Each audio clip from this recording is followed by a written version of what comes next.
Durand cup जो है ये एक इंडियन आर्मी का एंडेवर है कि जो हमारी 135 साल की ट्रेडिशन है उसको बढ़ाएं और इस सुंदर गेम को उस इंडिया में उस लेवल तक प्रमोट करें ताकि जहाँ पे हम भी प्राउडली कह सकें कि भाई हम भी एक फुटबॉल के पावर हाउस है। जैसा हाल क्रिकेट में है, जैसे क्रिकेट में है, उसी तरह से हम भी चाहते हैं कि ये इंडियन आर्मी के जरिए एक छोटा सा पहल है इंडियन आर्मी की। जैसा आपको मालूम है इंडियन आर्मी ने पहले भी काफ़ी कुछ किया था, मिशन ओलंपिक्स, उसके अलावा फिर स्पोर्ट्स के नोट्स बनाए एंड जो ओलंपिक्स और एशियन गेम्स या बाकी वर्ल्ड एथलेटिक्स चैंपियनशिप्स वगैरह में काफ़ी मेडल्स हैं जो आर्मी पर्सनल्स को मिले हैं।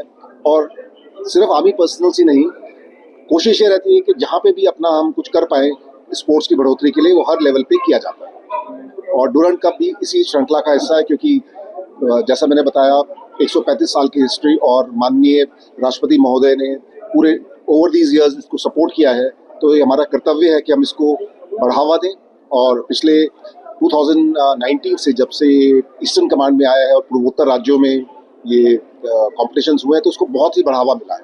और इस साल एक नया वेन्यू बना है रांची, क्योंकि पिछले बार झारखंड में जब जमशेदपुर के अंदर ये टूर्नामेंट हुआ था और जैसा जब मैं बोल रहा था उससे भी बताया था कि एम ये है कि जितने ज़्यादा से ज़्यादा सिटीज़ के अंदर हम इसको ले जाएं ताकि लोग देखें, बच्चे देखें और गेम को प्रोत्साहन मिले।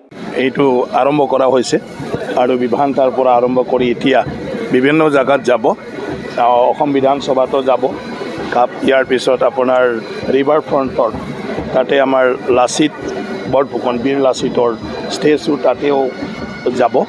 ইয়াৰ পিছত অহাকালি IIT-টো যাব ডিছপ্লে। ইয়াৰ পিছত চেণ্ট্ৰেল মলতো কৰা হ'ব। তো আমাৰ কাৰণে সৌভাগ্য ডুৰাণ্ড কাপৰ নিচিনা এটা ঐতিহাসিক যিটো ফুটবল টুৰ্ণামেণ্ট আৰু যিটো 135তম হ'ব এইবাৰ, আৰু যিটো কণ্টিনিউৱাছলি আমাৰ ভাৰতীয় আৰ্মছ ফ'ৰ্চে বিশেষ কৰি আৰ্মিয়ে মানে চলাই আহি আছে বৰ্তমানলৈকেও, মানে সেইটো আমি আজি হোষ্ট কৰিছোঁ ইয়াতে।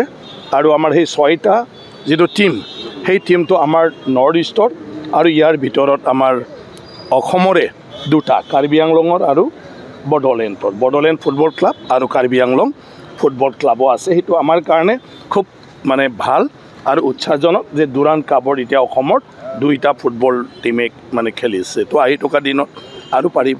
ইয়াৰ পূৰ্বে গুৱাহাটীত অনুষ্ঠিত হৈছিল হয়, আগতেও হৈছিলে কিন্তু যোৱা 2 বছৰ মানে কোকৰাঝাৰত কৰা হৈছিলে আৰু এতিয়া গুৱাহাটীতে হ'ব।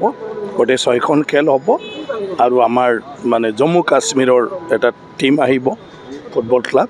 ইয়াৰ পিছত আমাৰ নৰ্থ ইষ্ট ফুটবল ক্লাবটো আছে আৰু ইয়াৰ পিছত কাৰ্বি আংলং আৰু বড়োলেণ্ড ফুটবল ক্লাব।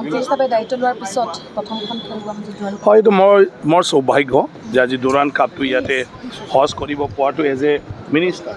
তাৰ কাৰণে মই ধন্যবাদ জনাওঁ আমাৰ মানে আৰ্মছ ফ'ৰ্চক, যিটো তেওঁলোকে অৰ্গেনাইজাৰ হয় আৰু আমাক হোষ্ট কৰিবলৈ দিলে। আৰু আমাৰ মুখ্যমন্ত্ৰী ডক্টৰ হিমন্ত বিশ্ব শৰ্মা ডাঙৰীয়া তেখেতে সেইটো আপোনাৰ দায়িত্ব ল'লে গুৱাহাটীত হোষ্ট কৰাৰ কাৰণে, আৰু আমাক স্পৰ্ট বিভাগত এতিয়া দায়িত্ব দিলে।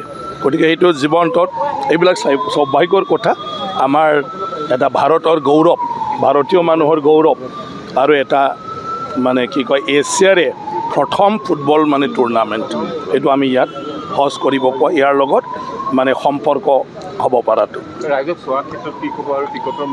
ৰাইজৰ চোৱাৰ ক্ষেত্ৰত এইবাৰ মানে টিকেটৰ মূল্য নাথাকিব, কিন্তু এণ্ট্ৰি পাছ হ'ব, মানে চিট বহাৰ এইবিলাকৰ কথা আছে, সেইটো কাৰণে এণ্ট্ৰি পাছ দিয়া হ'ব। গতিকে এণ্ট্ৰি পাছটো অনলাইনতো পাব আৰু এণ্ট্ৰি পাছটো আমি চাওঁ কোনোবা যদি ইচ্ছুক লোকসকলে ল'ব বিচাৰে তো আমাৰ ষ্টেডিয়ামৰ পৰাও ল'ব পাৰিব। আৰু আমি চাওঁ এক দিনত যে আমি ক'ত দিলে ৰাইজে সহজ হয় এই ডুৰাণ্ড কাপটো চাবৰ কাৰণে এণ্ট্ৰি পাছ লোৱাৰ ক্ষেত্ৰত। তেনেকুৱা ধৰণৰ কিছুমান জাগা, কিছুমান পইণ্টত মানে সেই এণ্ট্ৰি পাছটো দিয়া হ'ব আৰু আপোনালোককো দিয়া হ'ব। আপোনালোকৰ যিমান আছে আমাক ক'লে আমি সেই হিচাপে এণ্ট্ৰি পাছটো আপোনালোকৰ মানে মিডিয়াৰ মানুহখিনিকো আপোনালোকৰ পৰিয়াল পৰ্যন্ত আহি চাব পৰা এইখিনি এণ্ট্ৰি পাছটো আমি এভেইলেবল কৰি দিম। অফলাইনটো ষ্টেডিয়াম নাম্বাৰ 1। ইয়াৰ বাদেও আমি চাওঁ ক'ত মানে আমি মানে এই এণ্ট্ৰি পাছটো ৰাইজে পোৱাকৈ মানে সুবিধা কৰি দিলে সহজ হয়, সেই হিচাপে আৰু আমি বহুতকেইটা চেণ্টাৰ আমি চাই লওঁ। যিকোনো খবৰৰ বাবে যোগাযোগ কৰক আমাৰ এই নম্বৰত 9181 307 2221।